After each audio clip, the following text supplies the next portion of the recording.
Hi, and welcome back. Class 2, Elocution. The following exercises have been around for as long as I can remember. I can't claim authorship for them, nor can I find the author for them. But I believe these documents have been in the public domain for so long now that they are probably collectively written. Nonetheless, they are very, very similar to the exercises that we used when I was a student at the National Institute of Broadcasting in Toronto, where I studied TV and radio announcing, as well as broadcast journalism. I share these exercises with all of my professional and public speaking students, my leadership students, and I wouldn't dream of going on the stage to speak without having done them myself first.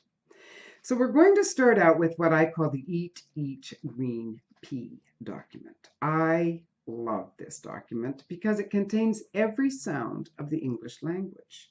And I use this sound to teach all of my students, whether they're foreign speakers, international speakers of English, or native speakers of English. We work on this document because we want to articulate with precision. You know me by now. I want the people at the back row to hear what you are saying. And the only way that you can be sure without screaming into the microphone, please don't scream into the microphone. It's so rude when people do that. But the only way you can make sure that you're being heard to the back of the room without assaulting everybody is by articulating and mastering your three notes. So what we're going to do in these exercises, the Eat Each Green Pea followed by the tongue twisters, is we're really working on agility. Agility of the organs of articulation. That's the tongue, the cheeks, the lips, all of the palate, the glottis, all the things that go into helping us make sound. Now, one reason why so many people are monotone speakers is because they do not move their faces when they speak anymore. As a matter of fact, many people you see have a very flat affect now when they speak. Sadly, you probably can't remember any of them. You know, those are the ones you go to a conference and you come away and go, who was that? Who was that guy? What was he talking about?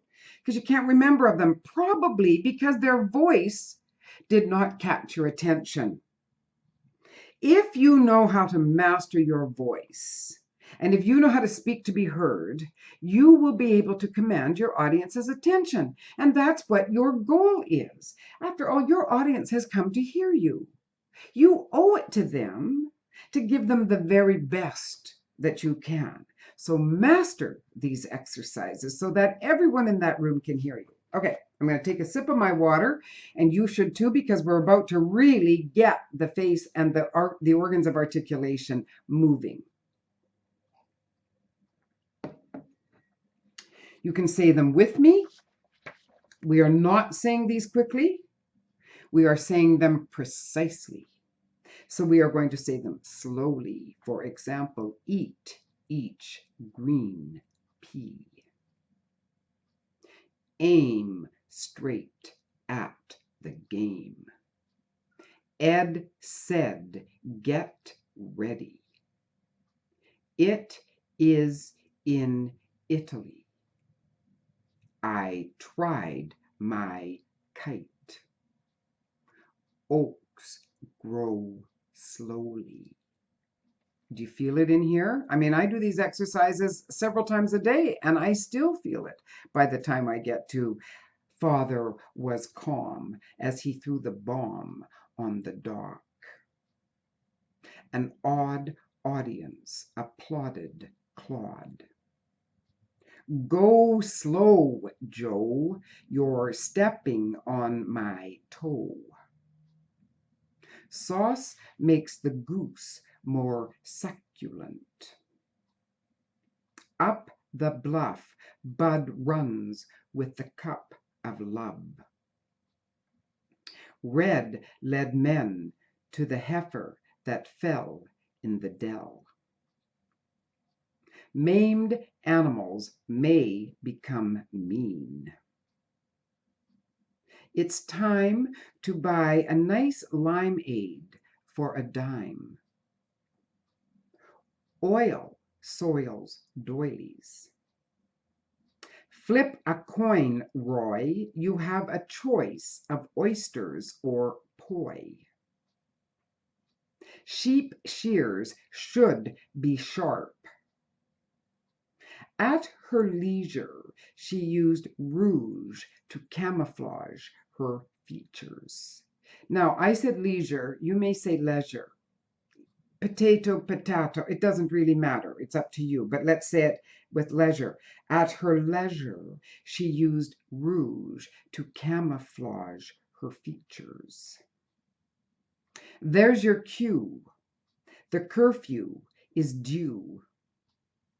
It was the student's duty to deliver the Tuesday newspaper. He feels keen as he schemes and dreams. Much of the flood comes under the hutch. Boots and shoes lose newness soon. Ruth was rude to the youthful recruit. Vivid, livid, vivifying, vivid experiences were lived vicariously. The pod will rot if left on the rock. Look, you could put your foot on the hood and push. I'll do that one again. That wasn't my best.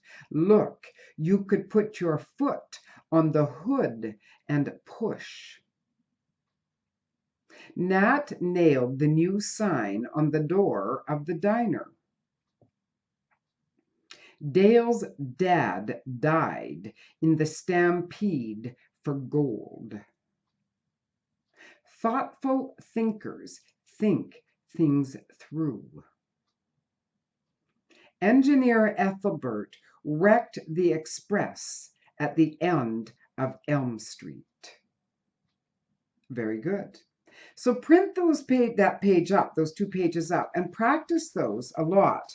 Now, if you like, you can stop the video for a couple of minutes and just give your face a bit of a rest there, because I'm sure you're feeling it. We're going to go right on into the tongue twisters. So if you need to take a break, just take a little pause. Get a drink of water, give yourself a chance to relax in here, or maybe do some yawning, rolling around, and then when you're ready, come back and we'll do the tongue twisters. I too am going to take a sip of water before I begin the tongue twisters. Now, if you're just coming back, welcome back. Let's go to the tongue twisters part of this document, shall we? Now, in Each Green Pea, you are encouraged to focus on accuracy and clarity. But with tongue twisters, we always want to focus on accuracy, obviously, but we want to focus on speed.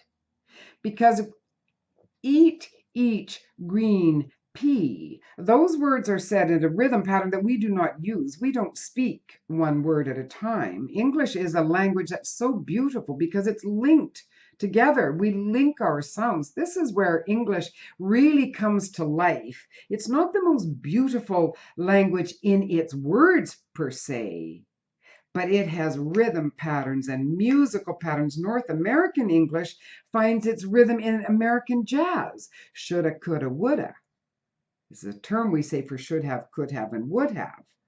And so you really want to be able to speak North American English in particular clearly. You've got to be able to speak quickly as well. Now, many of you know all the words in the tongue twisters, so I'm not going to be saying it for you. I'm going to be reading them quite slowly for our international audience, many of whom may not know how to pronounce all of these words. Now, if you are a native speaker, I'd like to challenge you to get these down to all of them done in 40 seconds or less. If you are an international speaker, and if it takes you a minute and a half to start, that's good. And I want you to try through your practice to cut 30 seconds off your time and get it down to 60 seconds or a minute. And as I say, for native speakers, you should be able to do this in between 36 to 46 seconds, clearly. Now, I'm not a big proponent of having to speak perfectly. And I love tongue twisters because if you make a mistake, you just keep going.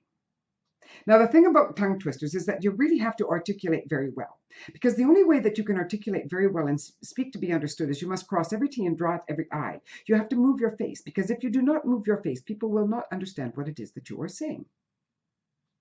If you just talk really fast and move your lips like this, you're not really moving your face. Nobody can call mumbling. And this is today's talk. Everyone talks like this. Nobody knows what to talk about anymore. Because people don't move their faces. North Americans in particular are becoming the worst mumblers. Mumble, blah, blah, blah, blah, blah.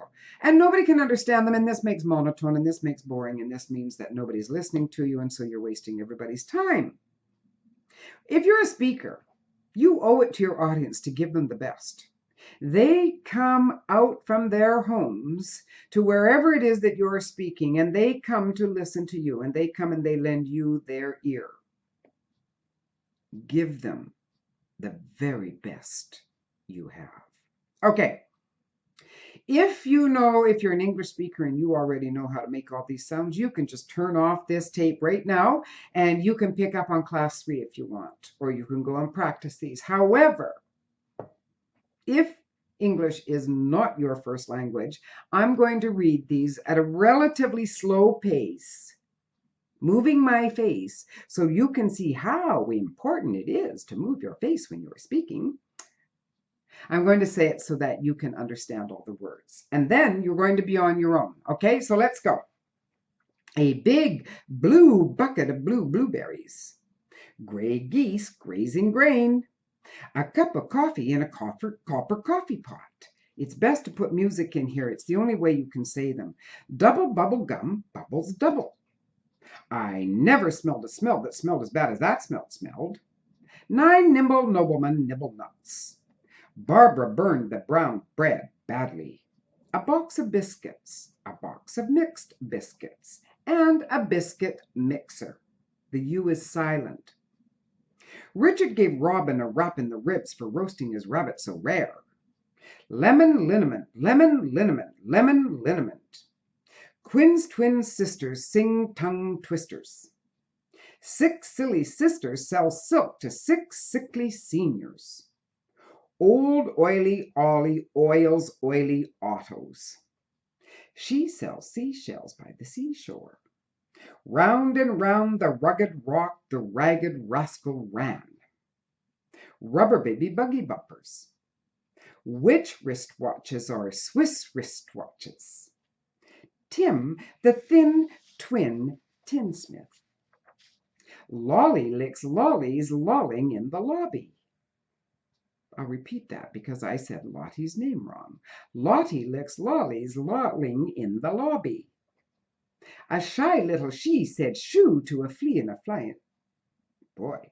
A shy little she said shoo to a fly and a flea and a flew. Fat dogs frying fritters and fiddling ferociously. Slippery seals slippily silently ashore. Slippery seals slipping silently ashore. Silent snakes slithering slowly southward. The rat ran by the river with a lump of raw liver.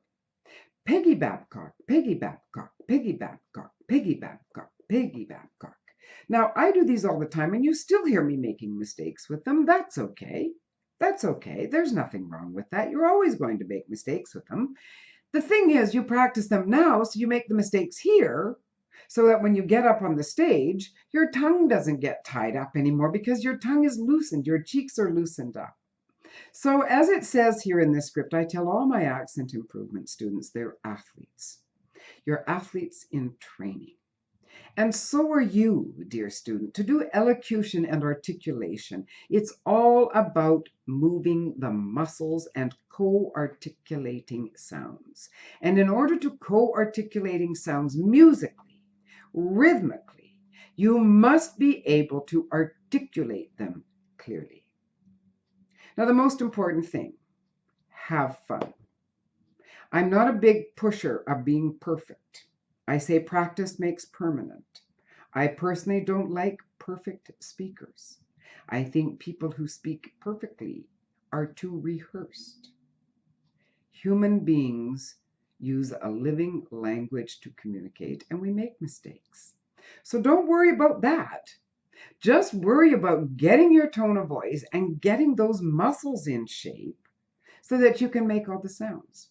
Okay, practice up, and we're now about to go to the more fun, I would say, although I do like tongue twisters, but now I want to introduce you more clearly to the rhythm and the musicality of this magnificent English language.